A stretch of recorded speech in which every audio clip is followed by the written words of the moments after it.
દેસર તાલુકામાં આવેલ ઉદલપુર જાનીપુરાના ગ્રામજનો દ્વારા બીડી પટેલ ક્વોરીના બ્લાસ્ટિંગ સામે વિરોધ કરવામાં આવ્યો। માહિતી અનુસાર ખતરનાક બ્લાસ્ટિંગ તાત્કાલિક બંધ કરાવવા સરપંચ સહિતના લોકોએ તંત્રને લેખિતમાં રજૂઆત કરી।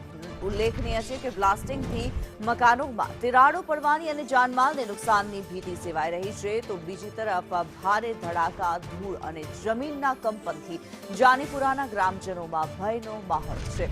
વારંવાર બીડી પટેલ ક્વોરીના બ્લાસ્ટિંગથી પાણીની ટાંકી, શાળા અને રહેણાંક મકાનોની સુરક્ષા અંગે ચિંતા વ્યક્ત કરાઈ। આ મુદ્દે એટીઆર સહિત તમામ મંજૂરીઓની તપાસ કરવાની માંગ ઉઠી છે।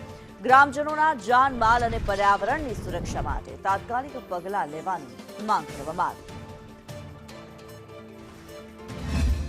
બ્લાસ્ટિંગને અટકાવવા માટે અહીંયા આવેદનપત્ર મામલતદારશ્રીને અમે આપ્યું છે કે વહેલી તકે આ જે મોટા બ્લાસ્ટિંગ વેગનોથી થાય છે અટકાવવા માટે મામલતદારશ્રીને આવેદનપત્ર આપ્યું છે। એ ઘરોથી 500 મીટર દૂર સ્કૂલ આવેલી છે, પાણીની ટાંકી આવેલી છે, એક હોસ્પિટલ આવેલું છે। તો આ બધા જે હોસ્પિટલમાં નાના છોકરાઓ આવે છે, સ્કૂલમાં નાના છોકરાઓ આવે છે અને પાણીની ટાંકી પડવાનો બહુ મોટો ભય છે। ક્વોરીના જે સંચાલકો છે ત્યાં આવ્યા તો એમનું ધ્યાન દોર્યું કે ભાઈ આ તમે આટલું મોટું બ્લાસ્ટિંગ કેમ કરો છો।